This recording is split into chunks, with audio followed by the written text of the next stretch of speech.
ఉమ్మడి రాజధానిగా హైదరాబాద్ మరికొంతకాలం ఉండాలంటూ ఒక రాజధాని కట్టలేని వాడు 3 రాజధానులు కావాలన్నారు అని టీడీపీ నేత గోరంట్ల బుచ్చయ్య చౌదరి అన్నారు. ఇప్పుడు ఉమ్మడి రాజధాని కోరడంలో అర్థం ఏమిటి అని ప్రశ్నించారు ఆయన. ఎవరి చెవిలో పువ్వులు పెట్టడానికి వైవి సుబ్బారెడ్డి ఈ వ్యాఖ్యలు చేశారంటూ మండిపడ్డారు ఆయన. రాజధానిగా ఉమ్మడి రాజధానిగా 10 సంవత్సరాలు హైదరాబాద్ను పెట్టారు. కానీ ఈ 10 సంవత్సరాల్లో గత ప్రభుత్వం రాజధాని నిర్మాణం చేయలేకపోయింది, కేవలం తాత్కాలిక నిర్మాణం చేసింది.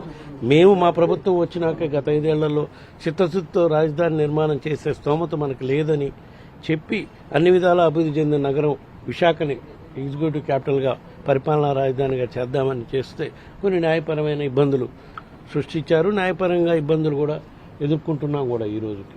సో అవన్నీ అధిగమించిన దాకా కంబైన్డ్ రాజధానిగా హైదరాబాద్ను కంటిన్యూ చేయాలని మా ఆలోచన. దీనిపై మా పార్టీ అధ్యక్షుడితో పార్టీ నాయకులతో చర్చించుకొని ఎలక్షన్లు అయిపోయినాక దీనిపై ఒక వివరణ కూడా ఇవ్వటం జరుగుతుంది. ఒక రాజధాని కట్టలేని వాడు 3 రాజధానుల ముచ్చటని 3 రాజధానుల ముచ్చట పోయి ఉమ్మడి రాజధాని కావాలని అడుగుతున్నాడు. ఎవరి చెవిలో పూలు పెడతానికయ్యా వైవి సుబ్బారెడ్డి? ఎవరి చెవిలో పూలు పెడతానికి? 4.5 ఏళ్ళుగా తెలుగుదేశం మొదలుపెట్టింది, అన్నింటినీ కుప్పగూల్చావు, విధ్వంసంలో ముందున్నారు. మరి విశాఖ రాజధాని అన్నావు కదా, ఎందుకని చేయట్లా? మళ్ళా హైదరాబాదే 2 రాజధానులు ఉండాలి, ఇంకా 2 ఏళ్ళు ఉండాలని కోరుతున్నావంటే అర్థమేంటి?